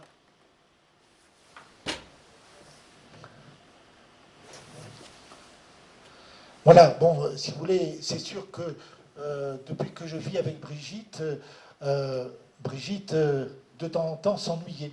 Et donc, parce que c'est, en général, les gens, quand ils sont malades, ils viennent plutôt voir celui qui a le titre de docteur. Ça ne veut pas dire que je suis plus intelligent que Brigitte, bien sûr que non, mais j'ai le titre. Donc Brigitte s'ennuyait, et un jour, elle me dit, écoute, moi je vais bûcher les plantes, je vais bûcher la phytothérapie. Donne-moi tous tes bouquins de phytothérapie, je les bûche. Alors Brigitte, c'est une bosseuse, il ne faut pas croire. Donc, je lui donne tous les bouquins que j'ai sur la phytothérapie, et entre autres, il y avait des bouquins sur Saint-Hildegard de Bingen. Et Brigitte s'est passionnée pour Saint-Hildegard de Bingen, et elle est rentrée à fond dans l'aventure. On a eu des péripéties hallucinantes, c'est très amusant, je ne vais pas rentrer dans les détails, sinon on n'en finirait pas. Mais toujours est-il qu'elle a sorti un premier bouquin sur sa prétendue médecine, et elle explique en fait, Hildegard n'avait absolument pas besoin de plantes, de phytothérapie ou de diététique pour guérir les malades. Son ombre passait sur un aveugle, il voyait. Je ne sais pas si vous voyez, elle guérissait par mode de miracle et par mode spirituel, et pas du tout avec des plantes ou des trucs. Donc elle a redécouvert ça. Évidemment, ça remet en cause là aussi certaines recettes naturopathiques. Ça ne veut pas dire que ce qu'on attribue à Saint-Hildegard est mauvais. Ça veut dire que c'était la médecine qui était pratiquée à l'époque et la diététique de l'époque. Mais ça ne veut pas dire que c'était mauvais. Mais ce n'est pas la thérapeutique et la diététique de Saint-Hildegard. Donc elle explique tout ça. Alors c'est un livre aussi fondamental où elle explique justement Hildegard était une visionnaire, un petit peu comme Jean l'Évangéliste. Et donc elle a écrit ses visions. Elle y a été obligée. Hein. Le créateur lui a demandé absolument d'écrire ses visions. Et dans ses visions en particulier, elle avait prédit Pasteur. Et dans ce bouquin, vous aurez la présentation de M. Pasteur et toute la généalogie de Pasteur. Vous verrez, c'est assez hallucinant. Quoi. Voilà. Après, le message de Saint-Hildegard, c'est essentiellement spirituel. Et il faut savoir, les bouquins d'Hildegard, c'est des bouquins énormes, hyper compliqués, hyper obscurs, un peu comme l'Apocalypse. Mais l'Apocalypse, c'est court. C'est une centaine de pages, même pas, 30 ou 40 pages. Hildegard, c'est un millier de pages, je ne sais pas si vous voyez. Et donc Brigitte a travaillé pendant des années et des années pour vous en offrir une synthèse lisible, intelligible. Donc c'est connaît les voies de la guérison, bien sûr. Hein. Voilà. Ensuite, bon, ce sont des livres qui nous coûtent assez cher, donc on est obligé de ne pas vous en faire, de pas en faire cadeau. Donc elle a fait un petit résumé de ces 2 premiers livres dans Le Retour d'Enoch et Élie. Et nous sommes absolument certains, quasiment certains aujourd'hui, que Enoch et Élie, c'est Poutine et Trump. Hein. Et on est en plein dedans. Enoch et Élie, c'est la fin du processus diabolique qui est en œuvre aujourd'hui. Ensuite, c'est pareil, comme Brigitte m'aide énormément, et si vous voulez, très souvent, lorsqu'il y avait en partie des enfants ou des personnages où on n'arrivait pas à comprendre le fond du problème, j'avais un petit test, je le faisais dessiner avec un test des 5 éléments, le soleil, l'eau, l'arbre, la maison, le serpent, et avec ça, je trouvais des pistes et ça me permettait d'orienter mon travail de recherche. Donc, ça a passionné Brigitte, elle s'est lancée sur la question, et moi j'avais ça, et Brigitte a fait 360 degrés. Et donc elle a bûché la question à fond, et elle a fini par écrire un bouquin sur la question où elle explique l'essentiel de ses recherches avec ce bouquin-là. Voilà. Donc vous avez ces bouquins qui sont en exposé ici et qui sont à votre disposition. Et si vous voulez des dédicaces, bien sûr, on est à votre disposition. Voilà, maintenant j'écoute vos questions et j'y réponds. Oui. Alors, ça veut dire que le vaccin tétanos, ça sert à rien. Absolument à rien. D'accord, donc on peut s'en passer. Totalement. Alors, ce qui est important de savoir aussi, c'est que par rapport au tétanos, il y a des expériences qui ont été faites en hôpital à plusieurs reprises avec des injections de chlorure de magnésium. Donc le chlorure de magnésium guérit un tétanos aigu, c'est-à-dire le type, on l'effleure avec une feuille, il est arc-bouté, il respire plus et son cœur s'arrête. On le guérit avec une injection de chlorure de magnésium en une demi-heure. En une demi-heure, il n'a plus rien. Et l'école orthomoléculaire aux États-Unis a fait la même expérience avec la vitamine C injectable. Vous faites 1 gramme, c'est pas beaucoup, 1 gramme de vitamine C injectable, là c'est pas une demi-heure, c'est 1 minute. 1 minute après, le mec il est debout, il peut rentrer chez lui. Le tétanos est guéri instantanément. Voilà. Et une dernière question, la vitamine D, vous la conseillez ou pas? Alors la vitamine D, elle est importante dès qu'on est au-dessus de la latitude de Lyon. Et il faut en prendre surtout l'hiver si vous ne sortez pas. Voilà. C'est important. Merci. Oui. L'argument des vaccinateurs, c'est toujours de parler de la polio comme étant une calamité, etc. Oui. Alors la polio, c'est un cas extrêmement intéressant parce que ce n'est pas une maladie. La polio est une pathologie. C'est-à-dire c'est l'équivalent d'un cancer. Donc ça, c'est très important de comprendre ça. Pour une maladie, le vaccin a une efficacité à cause du poison qui est administrée avec le vaccin. C'est une efficacité qui n'est pas spécifique. Mais pour une pathologie comme la polio, ça a été une véritable hécatombe. Lorsqu'ils ont commencé à vacciner pour la polio, ça a été une multiplication des cas de polio hallucinante. Parce que la polio, c'est un conflit de déplacement. Et donc, quand on fait un vaccin polio, on apporte au mycosima un conflit de déplacement supplémentaire. Et donc, si les gens avaient déjà un conflit de déplacement, eh ben, on leur donnait une stimulation pour le biologiser, pour le manifester.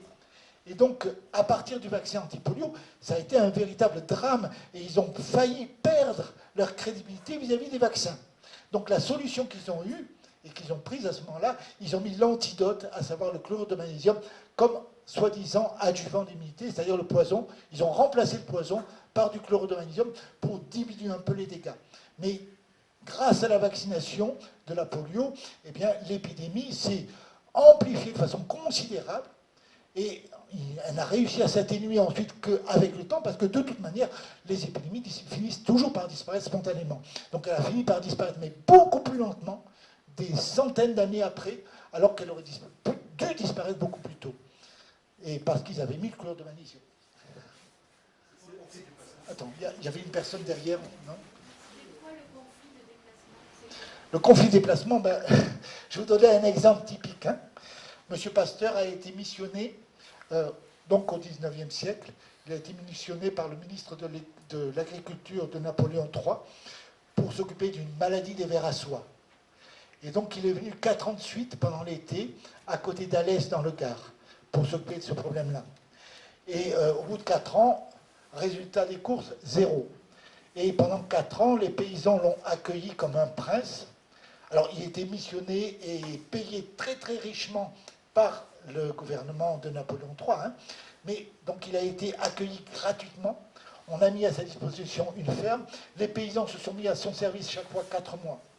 Et la 4e année, lorsqu'il est rentré à Paris, les paysans avaient compris qu'on se foutait de leur gueule, que c'était vraiment le NAC le plus extraordinaire qui puisse exister. Vous savez ce que c'est que NAC ?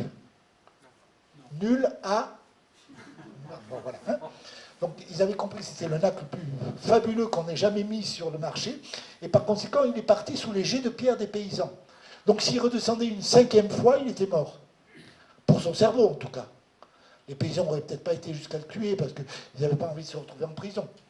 Mais pour le cerveau de Pasteur, s'il redescendait une 5e fois dans le Gard, les paysans l'auraient lynché. Donc il ne fallait pas qu'il y retourne. Donc dès son retour, il a fait une hémiplégie. C'est ça le conflit de déplacement. Hein. Pour le cerveau, si vous ne devez pas vous déplacer parce que le déplacement est dangereux, eh ben, on se paralyse. Donc c'est la polio, c'est l'hémiplégie, c'est la sclérose en plaques, c'est toutes ces maladies paralytiques. Hein. Voilà. Il y a un truc qui me perturbe, c'est, si j'ai bien compris, le microzima, on le trouve dans l'espace, donc il n'a pas spécialement besoin d'air ou d'eau pour se déplacer ou pour vivre, on va dire. Ah si.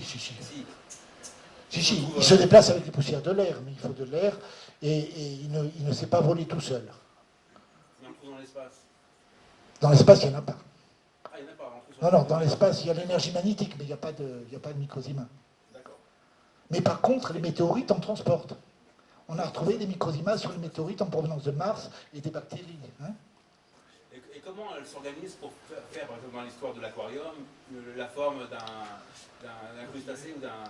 Ah ben, disons que, si tu veux, le calcaire au fond des océans, ce sont des coquillages qui sont tassés, accumulés au fond. Donc ces microzimas, ils ont dans leur cytoplasme l'information du crustacé. Et donc quand ils se retrouvent dans des conditions adéquates, ils refont le crustacé en question. Alors ce seront parfois des petits cônes, des fois des petits escargots, mais chaque fois on retrouve des animaux qui ont 12,500 millions d'années. C'est assez fabuleux. Ils ne meurent jamais en fait. Les microzimas ne meurent jamais, sauf si tu fais une incinération. Ils se réactivent alors. Voilà, ils se réactivent. Dès qu'on leur donne les conditions adéquates, c'est le rôle de l'humus. L'humus qui permet quelque part de reconstruire la vie, quoi, en permanence, d'entretenir la vie. Oui. Attends. Les paysans d'Alès, ils ont eu la moitié quand même, Pasteur. Oui, ils l'ont eu à moitié. Il a été hémiplégique après, tout à fait. Ils ont eu la moitié et ils n'étaient pas condamnables. Voilà. Et Pasteur, il était même pas médecin. Non, il était juste chimiste, c'est tout. Ouais. Et son disciple, par contre, Alexandre Yersin, qui était un Suisse immigration protestante, et est devenu médecin, et lui est devenu le disciple de Pasteur. Oui, bah, Mais Alexandre Yersin, quand il a vu ce que faisait Pasteur, il est monté dans le bateau, il est allé s'installer en Indochine. Et là, il a fait du bon boulot, parce qu'il n'avait pas Pasteur sur le dos. Il a fui. non, mais c'est sûr que la finalité de Pasteur, c'était le fric et le pouvoir. Ça, c'est pas compliqué, hein, comme aujourd'hui. Hein. Il y avait déjà Big Pharma derrière. Ah, c'est lui qui l'a créé. Il est à l'origine du Big Pharma, si tu veux. L'Institut Pasteur, il faisait pleurer les veuves, les riches veuves. Il allait les faire pleurer, et puis il obtenait l'héritage. Oui, je t'écoute. Ouais, je veux dire, Pasteur, c'est lui qui a quand même inventé le vaccin anti-rage. Oui.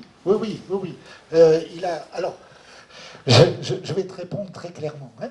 Le vaccin contre la rage, d'abord, la recette, il a piqué à ses confrères de l'époque, c'est-à-dire le docteur Rousse, Toussaint et Chamberlain. Hein, c'est eux qui ont mis au point ce vaccin.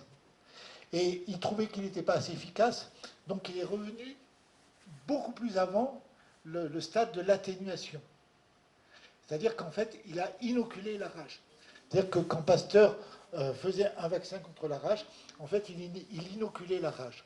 Et la plupart de ses confrères de l'époque, enfin des médecins de l'époque, étaient parfaitement conscients que dès qu'on faisait le vaccin de Pasteur, on avait à peu près 9 chances sur 10 de se retrouver avec un enfant qui avait non pas la rage sauvage, la rage du chien, mais la rage du lapin sur lequel Pasteur avait cultivé sa bactérie.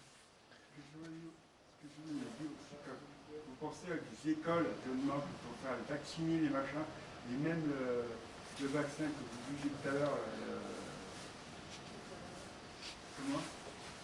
comment Les 11 vaccins. Ouais, le vaccin, mais il y a un vaccin qui donne le cancer. Alors, le vaccin ne donne pas le cancer, le vaccin inocule des métaux lourds. Hein. Oui, Si vous- il y a deux parties dans un vaccin. Il y a l'antigène qui n'est plus dans les 11 vaccins aujourd'hui, et il y a ce qu'ils appellent l'adjuvant d'immunité, qui est un poison violent à base d'aluminium. Il faut savoir par rapport au vaccin que la dose, selon le Centre antipoison de Paris, la dose toxique irréversible, c'est 60 microgrammes par litre de sang. 60 microgrammes par litre de sang. Chez un bébé, à l'époque du vaccin hépatite B, dans chaque vaccin, il y avait 1250 microgrammes pour un bébé qui a entre 500 millilitres et 1 litre de sang. Je ne sais pas si vous voyez l'empoisonnement que ça représentait. Alors évidemment, c'était efficace.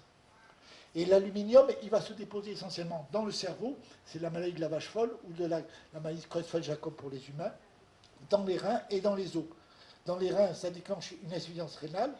Après, on met les enfants ou les adultes au rein artificiel et on nettoie le sang avec de l'aluminium, c'est-à-dire on réinjecte chaque fois de l'aluminium, ce qui fait qu'une fois que vous avez été une première fois au rein artificiel, c'est fini, vous êtes à vie, hein, sauf si on fait une greffe de rein.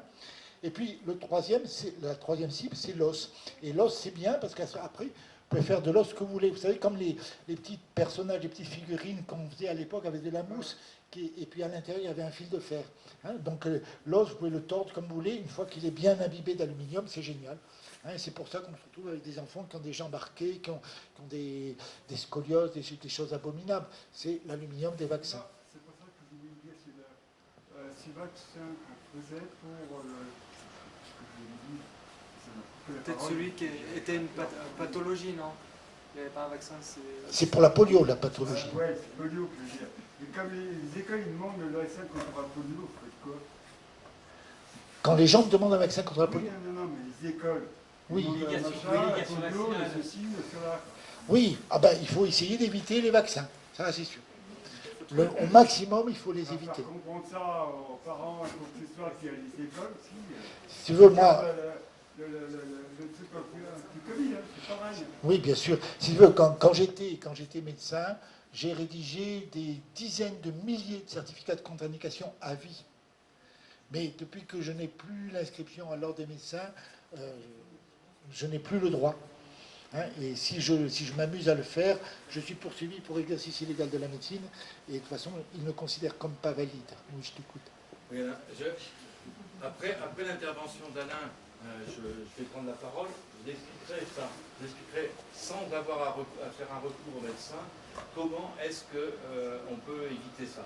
Mais je laisse la parole, mais après, on peut faire ça sans mettre dire, les médecins en porte-à-faux, parce que surtout maintenant par rapport au contexte politique. Ah oui, il y a moyen de faire quelque chose.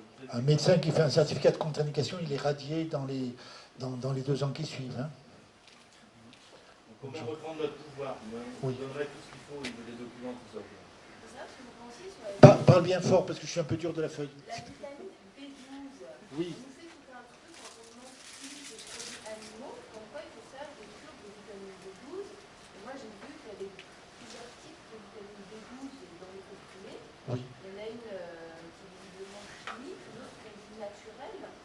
Je me pose des questions déjà, est-ce qu'il faut faire des cures de vitamine B12? On est tous mangent de vitamine B12. Parce que quand on mange plus de produits animaux, on est en manque de vitamine B12.